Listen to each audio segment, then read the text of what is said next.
네, 유진투자증권의 강영현 이사님 모셨습니다. 안녕하세요.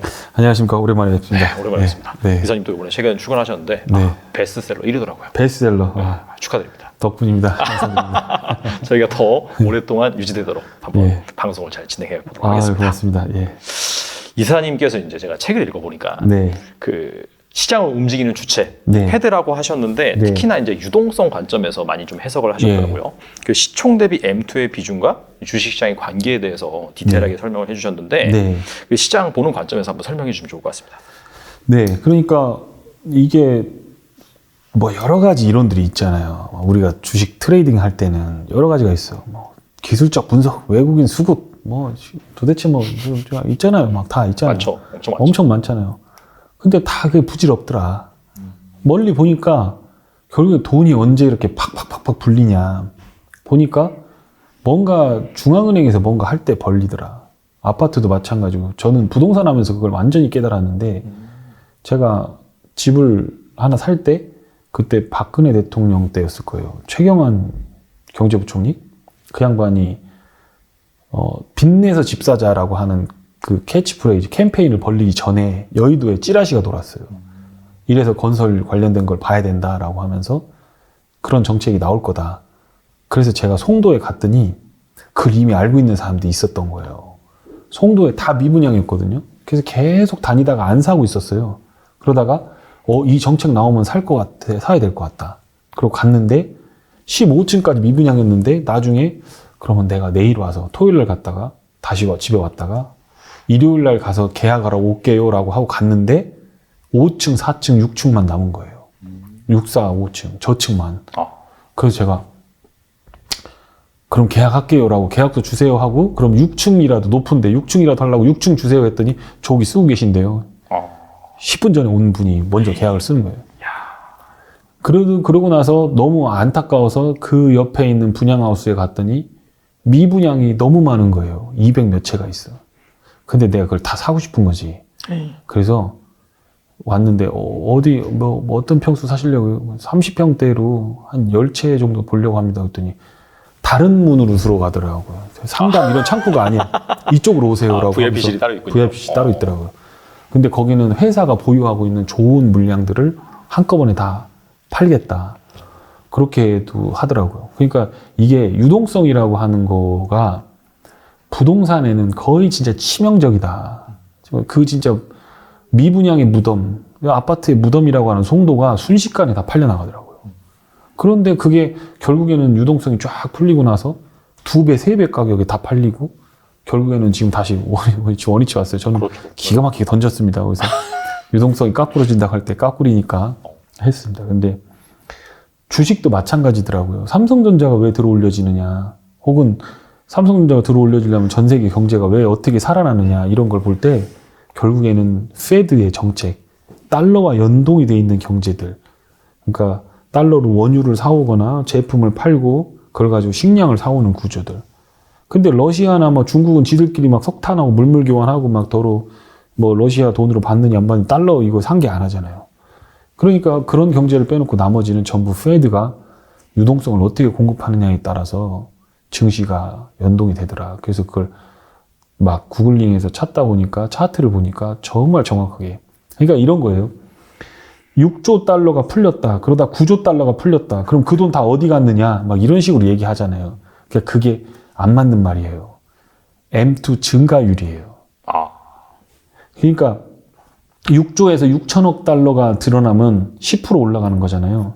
그러면 9조 달러에서 10% 올라가면 거의 1조 달러가 올라가야 똑같은 거예요, 이게. 그렇게 해야지. 그러니까 돈이 아무리 풀렸어도 지금 9조 달러가 시장에 풀렸다. 그런데 그 돈이 유동성으로 돌아다니고 있다라고 얘기하잖아요. 그게 아니에요, 사실은. M2 증가율이 얼마냐라는 게 훨씬 중요하다. 왜냐하면 풀려진 돈은 이미 자산 가격이라든가 투자 자산에 이미 다 스며들어 있기 때문에 지금 뭐 SBB 뱅크가 파산이 난다거나 투자 자산들이 채권 가격이 낮아지면서 은행들이 흔들리고 있는 것도 다 그거와 관련된 로직입니다. 돈이 풀려 있는데 왜 은행이 낮아빠지죠? 그거 아니거든요. 그게 M2 증가율하고 S&P 지수하고 페드 자산하고 그려놓고 보면 정확하게 M2 증가율이 매우 중요한 영향을 미친다. 그래서 제가 예전에 그 짤에서 하다가 변태 같다라고 변태 같다는 소리를 들었던 정말 유튜브를 하면서 많은 별명들이 있지만 강변태 뭐 원래 그보다 더 좋은 별명이 있어요. 강배려, 배려를 잘한다. 좋네요. 그 다음에 강칠천 뭐 이런 것도 있고. 근데 거기서 했던 거가 이렇게 페드가 하고 불어요. 이게 경기 살아나라고.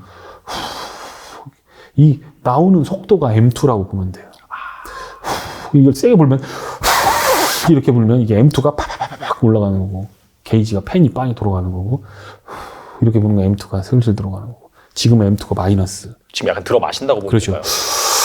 하는 거죠. 그러니까 지금은 매우 조심하는 게 맞는 거. 근데 매우 조심하라겠는데 시장이 퍽 꺼지질 않으니까 작년에 꺼질 때는 갓 영현 이러더니 지금은 뭐 갓된 영현이 됐어요.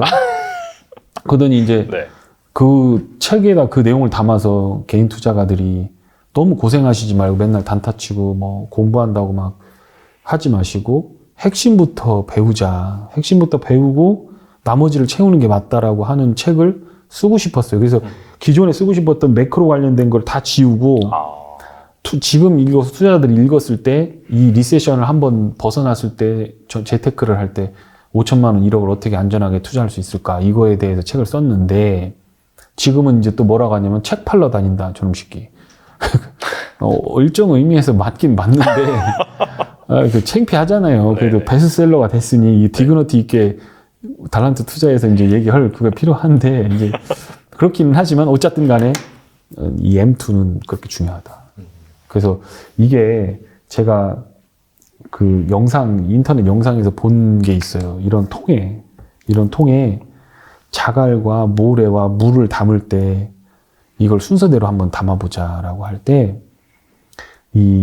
여기 이 통에다가 모래부터 잔뜩 담아놓고 거기다가 자갈을 넣으려면 안 들어가잖아요. 맞아요. 그런데 여기다가 자갈을 먼저 담아놓고 거기다 모래를 흔들어서 담고 그리고 물까지 부으면 많이 들어간다는 거죠.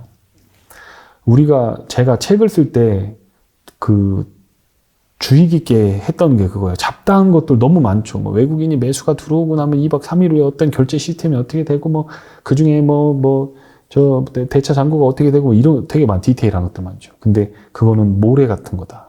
중요한 건 큰 자갈 여기다 넣을 수 있는 거. 내가 내 주식 투자 인생에서 여기다가 가장 먼저 무엇을 담아야 될 건가를 한다면 매크로적인 부분 그 중에서 일성은 뭐냐? FED, 페드다. 그것만 보면 재테크에서는 실패할 가능성 거의 제로다. 그렇게 보고 있는 겁니다.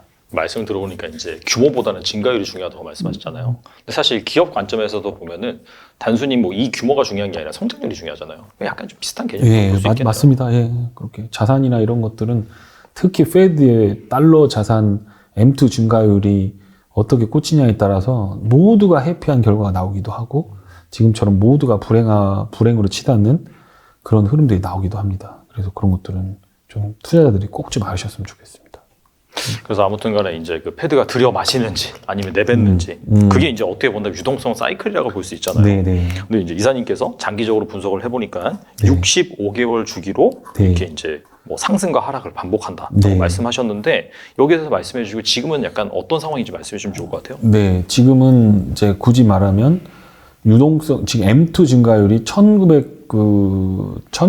1960년 이후로 한 번도 마이너스 난 적이 없어요. M2 증가율 자체. 그러니까 돈은 계속 경제가 성장하기 때문에 풀어줘야 되는데 2023년으로 들어오면서 마이너스가 나왔어요. 1.7%, 1.8% 마이너스예요. 아, 그게 처음인가요? 그럼? 처음이에요. 아, 그래요? 1940년대 이럴 때는 있었지. 그때는 그때는 왜 그러냐면 이게 금본위 제도였어요. 달러라고 하는 거, 그린백이 금하고 관련이 있었어요. 금을 주고받는 거였거든요. 그러니까 미국이 장사가 잘 돼서 금이 많이 들어오면 그거에 맞춰갖고 달러도 풀리고 조이고 하는 거가 금의 양에 따라서 자연스럽게 조여지고 했던 거예요. 근데 1970년대 이후로는 전부 그 금하고 태환을 금지시키면서 한마디로 글로벌 법정화폐로 달러가 된 거거든요. 그러면서 그때 이후로는 단 한 번도 마이너스가 없었어요. M2 증가율이. 50년 만에 처음이네요. 그럼. 그렇죠. 50년. 거의 100년 만이면 한 7, 80년 된 겁니다. 없었어요. 그랬는데 지금은 유동성 사이클이 축소되는 국면에서 이제 1년 지났거든요. 1년. 그러니까 이게 5년 축소 사이클, 5년, 그러니까 꼭지 찍고 다시 꼭지 치는데 5년 정도 걸리는 거 아닙니까? 12개월로 하면 65개월이니까 5년 반에서 6년 걸리는 겁니다. 그러니까 지금 유동성을 잰 지가 1년 됐기 시작했잖아요. 1년. 1년 내려가고, 거기서 좀 더 내려가다가 올라가기 시작하고 유동성 풀리고 이렇게 하는 거로 본다면 축소의 초기 단계죠. 그리고 그 유동성 축소가 실물 경제에 영향을 미치기 시작한 거예요, 지금. 경기 지표가 ISM 제조업 지표는 작년 말부터 부러지기 시작했고요. 그 전까지 멀쩡했어요. 해가 쨍쨍 났었어요. 생산 부분에서. 공장 잘 돌아갔어요. 없어서 못 판다 그럴 정도였잖아. 소비, 불과 1월 달에 소비 지표 2월 달 발표됐는데 1월 달 소비 지표가 2월 달 발표됐잖아요. 네. 그때 서프라이즈 나왔어요. 글로벌 경기 리딩 이코노믹 인덱스가 마이너스가 나왔는데 소비가 2% 이상 플러스 난 적은 딱 3번밖에 없습니다. 역대급으로 9.11 테러하고 팬데믹하고 2023년 1월하고. 그러니까 이게 비정상적인 것도 매우 비정상적인 거예요. 왜 그럴까요?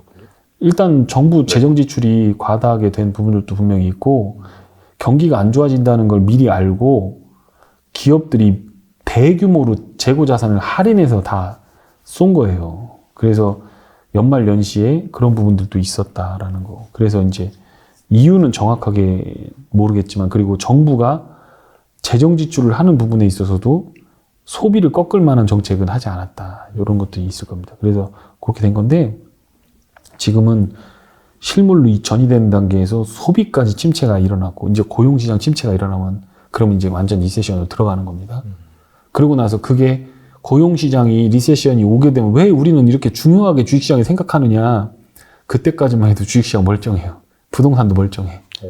왜냐면 처분을 안 하거든. 생산이야 뭐 공장 돌아가 내가 공장하는 사람 아니면 사업가 아니면 처분할 이유가 없죠. 생산이 빠그러진다고 해서 내가 회사 다니는 사람들이 그럴 필요는 없죠. 근데 그 공장 다니던 사람이 결국엔 공장이 생산 활동을 중단하거나 축소시키면서 해고하기 시작하면 타격이 오는 거죠. 저한테 느끼기 시작하는 거죠. 그렇죠. 그럼 그 타격 받은 사람은 은행 예금 찾아다 쓰면서 실업급여 보면서 부동산이나 자산을 처분하기 시작해요. 그게 레깅이 18개월 정도 된단 말이에요. 그래서 ISM 제조업 지표는 경기에 18개월 선행한다 이렇게 나오는 겁니다. 근데 그게 이제 ISM 제조업 지표는 벌써 지난 분기, 지지난 분기에부터 이제 부러지기 시작했죠. 소비는 이제 부러질 거예요, 앞으로 3월부터 6월까지 가장 중요하게 지켜봐야 될 건 소비 지표입니다. 인플레 지표가 아니에요. 인플레는 끝났어. 페드가 포수인데 호랑이 있어, 저거. 아, 저거 잡아야 되겠다. 인플레가 호랑이야. 삽탄하고 쐈어. 안 죽을 가능성은 제로야. 여태까지 모든 인플레는 다 페드한테 다 잡혔어. 안 잡힌 적이 없어. 그때 무슨 아서 번즈 나오는 1970년대 뭐 얘기하면서 뭐 그 얘기하는데 네. 그때는 놔줬지. 다시 잡았다가 놔줘서 그런 거고. 그리고 그때 당시에 어떤 달러 정책의 대전환이 있었기 때문에 그런 부분들이 있었던 거고, 그렇다는 거죠. 근데 그렇게 하고 나서 이제 소비가 줄어들게 되면 공장들이 문을 닫게 되고, 그럼 그것들이 다운턴이 나와서 경기 침체에 들어가요. 그러고 나면 그 다음 마지막으로 부러진 게 뭐냐? 자산시장이에요. 그런데 신기하게 자산시장에서 너무 급격하게 금리가 땡겨지니까 자산시장에서 신기하게 부러진 게 뭐냐? 채권시장이 먼저 부러졌잖아요. 맞아요. 200년 만에 처음 부러졌잖아요. 그거는 천천히 부러져서 다 조정을 해서 아주 안전하게 갔어야 되는 건데 아무도 대비할 수 없을 정도로 했기 때문에 그거의 자산 가치가 빠그러지면서 SVB뱅크 같은 게 나오는 겁니다. 채권 평가 손실이 엄청난 거예요. 은행 문 닫을 만큼. 원래 그렇게 안 하거든요. 조정을 살살살살 은행들은 보수적으로 하면서 안전하게 가는데 그게 털려버린 거예요. 그럼 그 뒤에 있는 투자자산사들 자산이 남아났겠어요? 공시가 안 나오는 거지. 그거 부러졌다고 이미. 그러고 이제 그 다음에 뭐냐. 소비자들이 이제 와서 집을 팔기 시작해요. 거주용, 모기지, 레지던스 관련된 거, 그런 것도 부동산이 빠그러져요. 그리고 나서 기업체들이 해고를 늘리기 시작하면서 이런 빌딩에 새들어 살던 사람들이 회사 유지 못하겠으니까 하면서 공실률이 막 늘어나요. 지금 공실률이 역대급입니다. 서프라임 터졌을 때보다 공실률이 더 높아요, 지금. 미국이요, 지금? 미국의 공실률이. 그러니까 거기에 모기지 CMBS라고 해서 커머셜 뱅크 모기지 한 애들 어떻게 하겠습니까? 조금 있으면 가격 침체 나오고 리츠들 다 상각 나오고 막 그런 것들이 나온단 말이에요. 그러니까 지금 들어가서 리츠 사세요라고 해서 리츠를 잘못 알아보고 샀다. 잘못하면 이제 그건 또 손실 나는 거야. 그러면 그런 순서대로 자산 가격이 자산 시장이 붕괴가 되는 거죠. 그러면 어떻게 하느냐? 주식은 이제 팔기 시작하는 거 슬슬. 야, 이거 빚도 갚아야 되고 마이너스 통장도 상환 나오고 먹고 살기 힘드니까 이거 버리자라고 하면서 다 팔기 시작하죠. 그러면서 그때서야 비로소 주식쟁이들이 아, 강용현이 강칠천이가 한 말이 이거였나? 역시 그때 돼서 다시 영현이 될 그러려면 한 1년 남았어 이제. 근데 이번 9월 이상 돼야 이제 아, 강용현이 영상이 다시 그때 돼서 리마인드 되면서 9월 정도에 와서 여기 딱 댓글을 달겠죠. 미래에서 왔습니다. 이때 이런 말을 하셨군요. 아쉽습니다. 하는 말이 이제 댓글로 지금은 막 가면 막 욕 일성. 야, 지금 2차 전지가 지금 어떻게 올라가고 있고 지금 챗 GPT 관련된 주식이 지금 땀을 나고 있는데 무슨 주식이 안 된다 그러냐. 그런데 저는 매크로에 관련된 얘기만 했고 그 주식이 안 된다고 한 적이 없습니다. 그렇죠. 12월까지는 확실히 2차 전지가 안 된다고 얘기는 분명히 했고요. 근데 12월 달에 제가 뭐라 했냐면 조금만 더 빠지면 2차 전지 매수할 겁니다라고 얘기했는데 그냥 올라가 버린 거예요. 처음에 시작할 때는 숏 커버였기 때문에 제가 신경을 쓰지 않았는데 그 이상으로 올라가면 좀 지금 오버슈팅이에요. 지금 너무 비싸요. 근데 종목은 종목인 거고 매크로를 본다라고 하는 건 지금 코스피 200 종목들 가서 우리나라 매출액의 70% 이익의 90%를 내는 코스피 200 종목의 차트들을 보면 다 부러졌단 말이에요. 매크로는 그거거든요. 그러니까 그걸 설명해 주기 위해서 한 건데 시가총액 500억, 800억 하다 그게 2천억, 4천억 하면 뭐 4배, 5배, 10배 오른 거죠. 그러니까 그게 올랐는데 그래봐야 다 합쳐봐야 시가총액 2조, 3조밖에 안 되는데 그게 대한민국 경제의 근간이고 그게 주식시장 매크로의 어떤 매크로를 그걸 하기 위해서 합니까? 그건 아니거든요. 그러니까 달란트 투자에서는 조금 선풀을 기대하면서 책도 한 권씩 다 이렇게 또 우리 지금은 뭐 할 때냐? 바로 제 책을 사야 할 때다. 살 때, 팔 때, 벌 때 이거잖아요. 맞아요. 제 책을 살 때다. 살 때다. 아, 제가 장사꾼이라 이게. 근데 제가 봐긴 봤는데 네. 확실히 그냥 일반적인 책이랑 달라요. 상당히 좀 디테일하게 그런 매크로 거시경제 변수라든지 그런 것들을 고맙습니다. 또 제가 이제 모르는 시각에서 많이 또 기재를 해주셔가지고 네. 이건 뭐 맞고 틀리고 문제가 아니라 꼭 보셨으면 좋겠어요. 아, 네. 감사합니다. 네. 뭐 달란트에서 이 정도 했으면 뭐 한 세 정도는 마무리 되는 거죠. 1세 정도는 뭐 그냥 뭐 내가 믿고 가도 되는 거죠, 제가. 근데 한 세를 너무 많이 찍으셔가지고 특히 3,000부 기준으로. 알겠습니다. 네. 네. 그리고 이제 추가적으로 좀 매크로 네. 얘기를 해보겠는데 앞서서 인플레이는 그렇게 중요한 건 아니다라고 말씀하셨지만은 네. 시장의 시선은 여전히 여기 네. 좀 머물러 있긴 하잖아요. 근데 최근에 뭐 상황을 아시다시피 PPI도 생각보다 좀 많이 낮게 나왔고 SVB 사태 이런 것 때문에 이 연준이 뭐 금리 인상이 3월이 마지막일 것이다. 예. 그래서 이 통화 정책이 생각보다 원래는 한 5.5% 뭐 6% 간다라고 했는데 여기서 이제 멈춰지면은 주식시장 계속해서 골디락스 이어지는 거 아니냐 이런 의견들이 많잖아요. 어떻게 생각하시나요? 골디락스는 아니다. 확실히 얘기해 드릴게요. 네. 골디락스의 조건은 있어요. 이게 골디락스가 되려고 하면 소비가 탄탄해야 되고 실질 경제 성장률 그게 탄탄해야 되고요. 부동산이 좋아져야 돼요. 주식시장이 아닌 것 같지만 부동산 그러려면 실업률이 개선이 되는 흐름이 나와야 돼요. 지금은 실업률이 완전 고용이에요. 이제부터 나빠질 수밖에 없어요. 두고 보십시오. 달란투자에서 제가 컨빅션을 가지고 얘기합니다. 앞으로 3개월, 6개월 후에는 실업자들이 굉장히 큰 폭으로 늘어날 겁니다. 네. 그래서 골디락스의 조건은 안 맞아요. 이게 골디락스의 조건. 그리고 이게 예전에 금리는 6%, 7%였거든요. 그 닷컴 버블 부러지 07년도에 할 때는 6%, 7% 기준금리 뭐 이렇게 했잖아요. 네. 근데 이것도 제가 다 얘기한 건데 지금은 듀레이션이 매우 길어요. 채권 시장에. 그러니까 예를 들면 이렇게 돼요. 요게 요거하고 요거 두 개라고 있다고 하죠, 요게. 네. 그러면 똑같이 10cm를 움직이려고 할 때 이거 길잖아요, 이게. 그렇죠. 그럼 여기서 똑같은 각도로 하면 얘가 움직이는 거리는 더 길잖아요, 그렇죠. 얘보다. 길잖아요, 이렇게 보면. 똑같은 각도로 움직인다고 할 때 얘는 더 큰 원을 그리거든요. 그게 듀레이션이에요. 채권 시장의 듀레이션 변화에 대해서 이해하지 못하면 다 그런 소리를 하는 거예요. 저 같은 매크로 전문가 일타 한마디로 찐. 내가 일단 기선 잡았기 때문에 맞아요. 인정합니다. 인정. 네. 좋습니다. 여기 와서 인정을 받은 내가 진짜 강남까지 와서 인정 받으니까 제가 좋은데 듀레이션이 그때와는 비교도 할 수 없이 길어졌습니다. 지금 9년, 8년이에요. 그러면 국채 10년물하고 같은 듀레이션 채권 시장 평균이. 근데 그거를 큰 지렛대를 이용해서 확 들어 올린 거예요. 그러니까 여기선 4%만 움직여도 저기 가서는 매우 큰 폭으로 움직이는 겁니다. 그러니까 07년도, 00년도 6%, 7% 올렸는데 지금은 4%니까 싸다 이렇게 생각할지 모르지만 채권 시장에 붕괴되는 게 왜 200년 만에 붕괴됐습니까? 그러면 말이 안 되잖아요. 앞뒤가 안 맞는 논리란 말이에요. 왜 그러냐? 듀레이션 때문에 그래요. 그 듀레이션이 결과는 레버리지잖아요. 사실. 그렇죠. 레버리지입니다. 이자는 낮은 상태로 이자를 낮게 깔아서 장기로 발행하게 되면 듀레이션이 길어집니다. 회사채, 국채 모든 것들이 다 그렇게 다 듀레이션을 길게 했어요. 왜냐하면 저금리가 매우 오래도록 달러가 계속해서 깔아줬기 때문에 다 그런 식으로 늘려놓은 거예요. 근데 그걸 득 들어올려 버리니까 지렛대가 백척간도에 매달려 버린 거죠. 그래서 그 부분이 문제가 된다라는 골디락스 아니다. 그런데 네. 자, 아까 말씀하신 것처럼 PPI가 예상치를 크게 하회했다. 요거하고 CPI는 그런데 버티죠.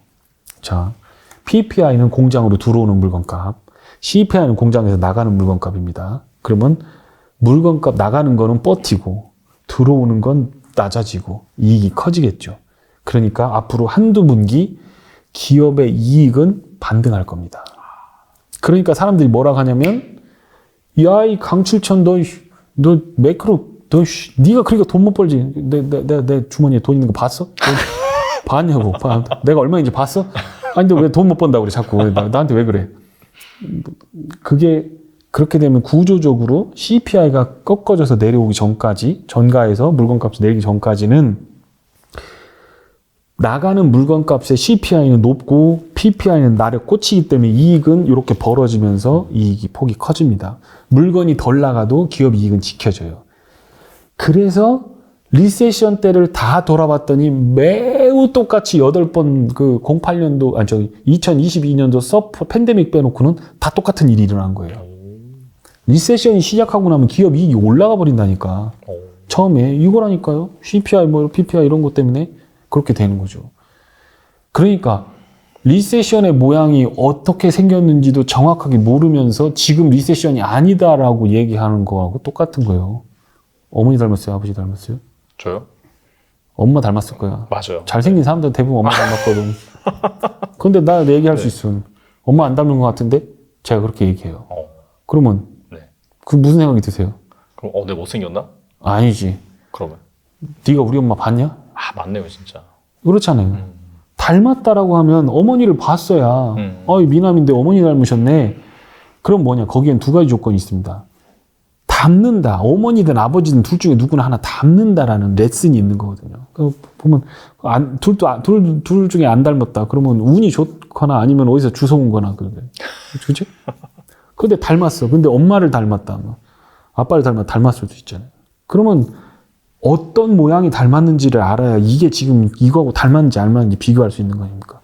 리세션에 대해서 정확하게 분석을 안 하고 어떤 모양으로 갔는지에 대한 구조적으로 그렇게 될 수밖에 없는 거에 대한 스캐닝을 해놓지 않고 지금에 턱 떨어져 갖고 지금 나오는 거는 야 임마 리세션이 어떻게 오느냐. 교육시장 이렇게 좋고 기업 이익이 CPI가 안 내려가지만 페드는 정책금리는 고점에 달아갖고 여기서 금리 인하하면 활황정 오는 거 아니냐 뭐 이런 식으로 얘기하는 맞아요. 네. 그러니까 그게 다 이제 또 그 쓸데없는 레토릭 내러티브 때문에 개미들 다 죽는 거야 이제. 이렇게 얘기하면 이것도 100만 안티가 나오는데 리세션 전문가 제가 리세션 연구 많이 했습니다. 저를 믿으세요. 리세션의 원래 모습은 그랬습니다. 어머니의 모습처럼 리세션의 모습이 딱 그러 있습니다. CPI가 내려가거나 이런 그 내용들이 나올 때 기업 이익은 좋아집니다. 그러다가 확 부러질 때 그 순간이 리세션이 오는 거고 대량 해고가 발생하고 그런 식이 되는 겁니다. 그래서 지금 금리 인상 관련된 거가 궁금하실 텐데 저는 지난달에 PCE 지표 해가지고 50bp 이상 막 저거 하고 그 다음에 뭐 소비 지표 나오면서 이게 인플레가 1970년대라고 갈 때 제가 제 개인 영상을 켰죠. 소리를 고래고래 질렀습니다. 비용딱 같은 소리 하지 마라. 아니다 그거. 왜 알지도 못하면서 병든 닭처럼 이렇게 하고 있냐. 그거 아니다. 그거 정말 아니다. 그거는 어떤 뭔가 우발적인 내용들에 의해서 케이스가 조금 빗나갔던 뿐이지 페드의 정책이 그대로 스며들고 있고 그 당시 제가 드렸던 건 25bp 인상하면 잘하는 거고 아니면 동결할 수도 있다. 선지자야. 거의 선지자. 교회 다니는 사람들한테는 안 돼. 네. 그래서 왜 그러냐. 실물 경제가 부러지고 있어요. 페드가 보는 건 지수가 아닙니다. 참고는 하죠. 파이낸셜 컨디션으로 참고는 하지만 실물 경제가 부러지고 있어요. 그렇기 때문에 이거로스하게 막 올릴 수가 없어요. 결국 인플레는 후행이기 때문에 언젠간 툭 떨어질 거다. 그게 9월쯤으로 보고 있는 것 같아요. 그러니까 FOMC가 2, 4, 8, 10 이게 없잖아요. 미국은. 그러니까 결국에는 9월이나 11월 연말 돼서 금리를 내리는 스토리도 가능한 게 그것 때문에 그렇다는 거죠. 중간중간에 비어버리 이빨이 빠져버리니까. 그래서 이번 금리 인상은 잘해야 25bp. 안 되면 동결되는데 저는 25bp로 세팅을 할 것 같다. 그리고 이걸로 할 것 같고 이미 이 SVB뱅크나 이런 금융 대란은 막았다. 여기서 금리 인상을 안 해줘 버리면 또 신뢰성에 문제가 생기는 부분이 있기 때문에 인상을 할 가능성이 그래도 절반 이상이다. 아니면 동결이다. 이렇게 생각합니다. 말씀을 들어보니까 사실 뭐 금리를 여기서 동결을 하나 올리나 그건 중요한 게 아니고, 그렇죠. 어차피 지금 말씀하신 그런 얘기를 뭐 생각해 본다라고 하면 소비 지표 꺾일 것이고 조만간 이제 고용 시장도 무너질 것이고, 그래서 이제 뭐 본격적인 침체로 들어간다. 그렇기 때문에 뭐 연말 정도에는 또 금리를 내릴 수가 있다. 그렇죠? 그러니까 결국에는 뭐 통화 긴축을 하건 아니면 완화를 하건 그게 이제 주식시장의 긍정적인 시그널이 아니라 오히려 안 좋은 시그널이다. 그렇게 보시는 거죠. 그렇죠. 정확하게 정리를 해주셨는데, 그러니까 이 증시에는 세 가지 동물이 있지 않습니까? 하나는 불, 우리가 사랑하는 소, 살찐 황소, 풍요의 상징, 모든 사람이 돈을 벌 수 있는. 그 다음에 곰, 베어, 약세장, 그 다음에 리세션 이런 것들이고, 지금 나타난 거는 호랑이라는 거죠. 호랑이 됐어요. 호랑이, 인플레이션이라고 호랑이. 호랑이가 나타나면 곰이고 소고 그냥 한 방에 죽어요.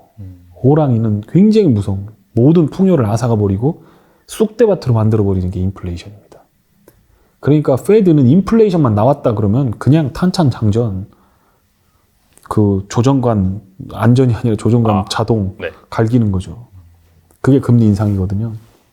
그런데 지금 정리해 주신 대로 그 호랑이 가슴에 이만한 구멍을 냈는데 호랑이는 이제 죽었다라고 했는데 저 뒤에 보니까 곰이 또 보이는 거예요. 곰 잡으러 가야 되는 거죠. 근데 호랑이를 완전히 죽이기 전까지는 갈 수가 없는 상황인 거죠. 그래서 지금 상황으로 보면 인플레이션을 걱정할 게 아니고 그 뒤에 있는 리세션을 걱정하는 게 투자 포인트가 맞다. 1년 반 전에 나와서 인플레 얘기해야지. 왜 이제 인플레 잡히니까 주식 괜찮다라고 얘기하냐. 지금은 기업 실적과 실업과 경기가 부러지는 게 문제다. 경기 선행지표도 다 부러졌는데 이걸 긁어 올리려면 돈을 풀어야 되고 완화 정책을 해야 되는데 재정 정책 할 수 있는 게 없어요. 정부가 지금 GDP 대비 125%. 중국이 그나마 재정 정책 풀 수 있는데 걔들은 부동산에 물려 있어요. 중국은 국가 부채는 적지만 그게 민간이라고 해도 걔네는 다 공청단이라든가 정부가 다 지분을 쥐고 있고 마윈 같은 거 보십시오. 뺏어버리잖아요. 그냥 국가 거 해버리잖아요. 그러니까 민간이라고 볼 수 있는 게 아무것도 없는 게 거기기 때문에 그건 다 국가 부채로 안아야 돼요. 기업 부채, 가계 부채 다 기업이 다 국가로 안아야 돼요. 걔네는. 그러면 안 되지. 유럽은 아시다시피 뭐 부채 천국이고 일본 뭐 얘들은 뭐 270% 막 이래. 막 망했어 얘네는 이거. 이거를 정부가 재정 지출을 할 수가 없다. 그러면 페드가 돈을 풀어야 되는데 연말까지는 적어도 돈을 풀 수 있는 거는 아니다. 조이는 걸 느슨하게 해줄 수는 있을지 모르지만 풀어주기는 어렵다. 그러면 결국엔 경기는 랜딩을 하게 되는 거죠. 하락을 할 게다. 노랜딩 어이없는 소리 하지 마라. 페드가 빙다리 핫바지로 보이냐? 아니다. 페드가 돈줄 조이고 나서 노랜딩이 있었던 적이 있었냐? 노랜딩이 아니고 그냥 주가가 조정 보이면서 금리를 올리는데 주가 지수가 살짝 조정 보이 다시 올라갈 때가 있었어요. 그때하고 지금하고 차이는 뭐냐?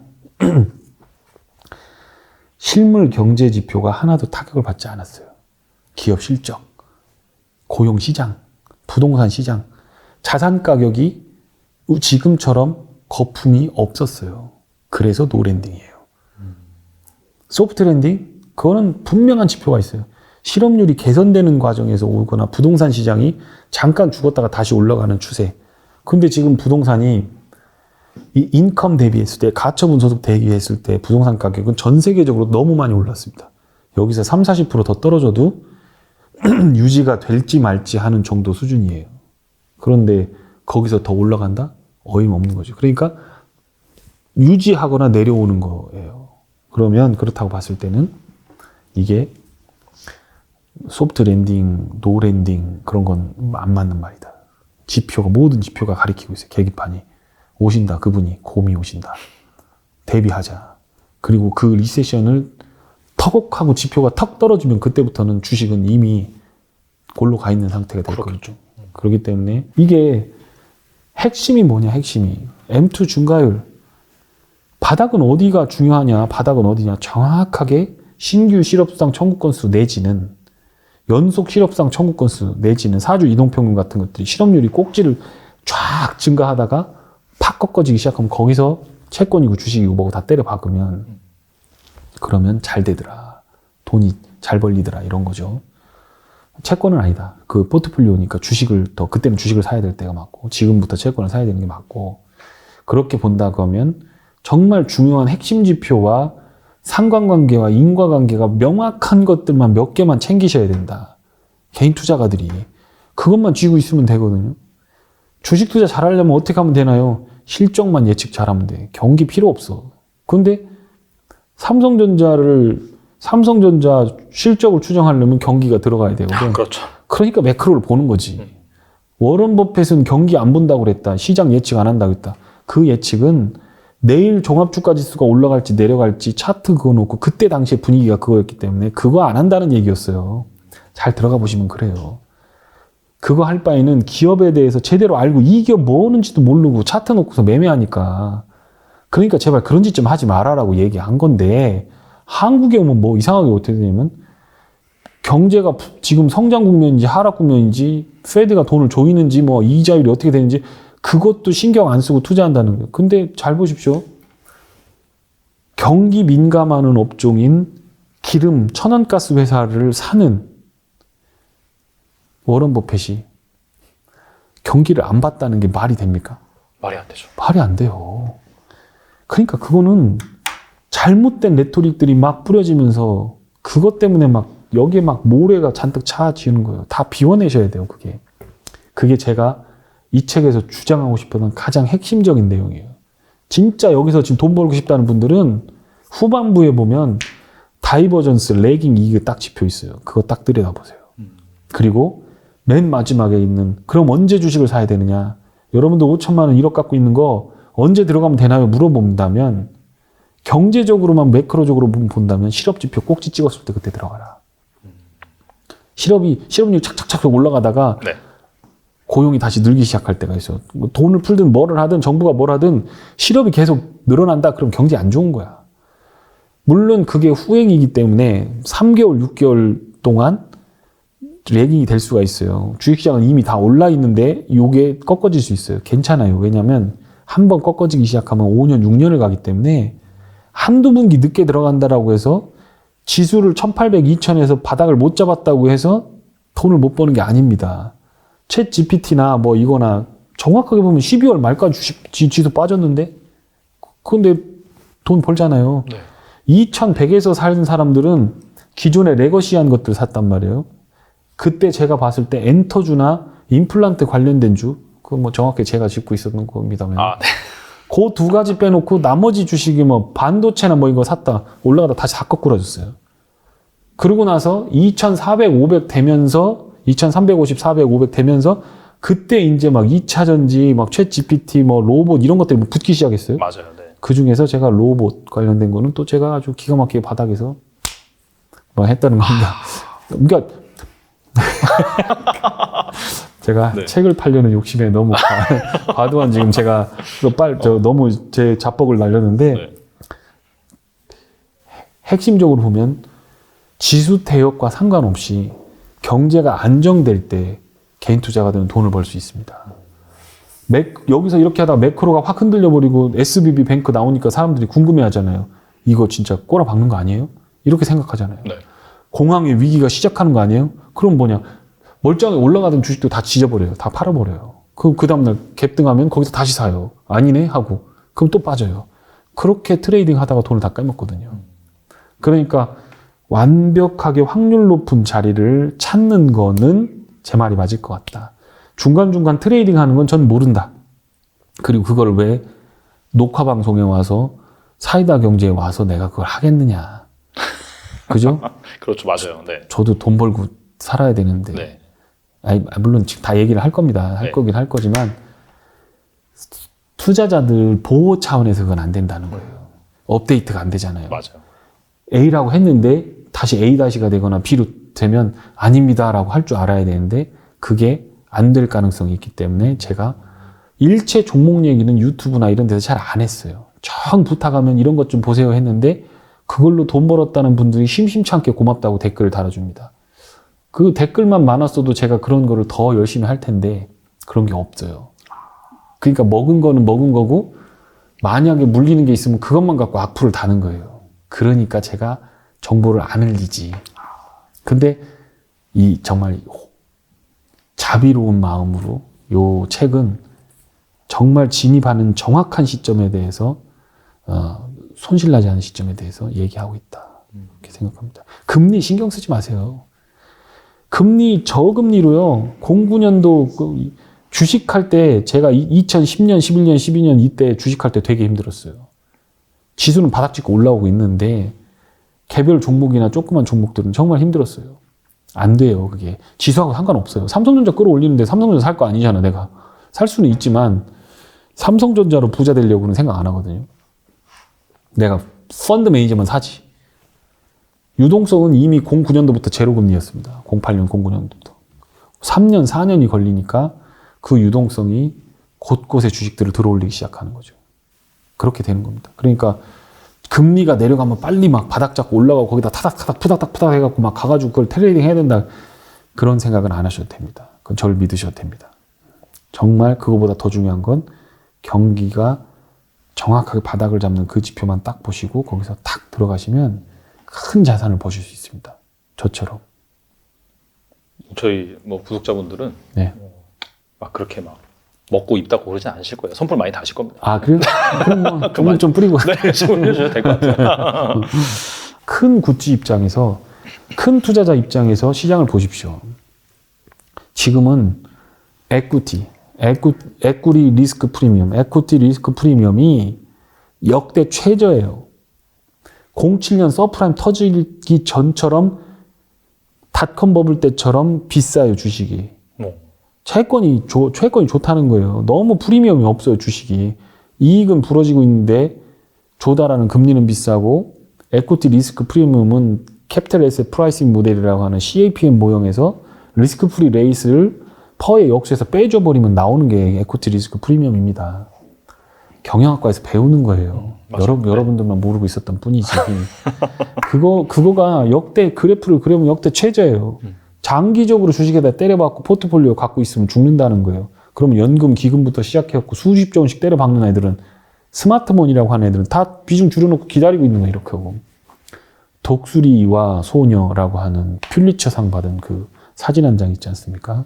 그 뒤에서 독수리가 이렇게 보고 있잖아요. 그 뜯어먹으려고. 스마트폰이들이 지금 그러고 있다니까요.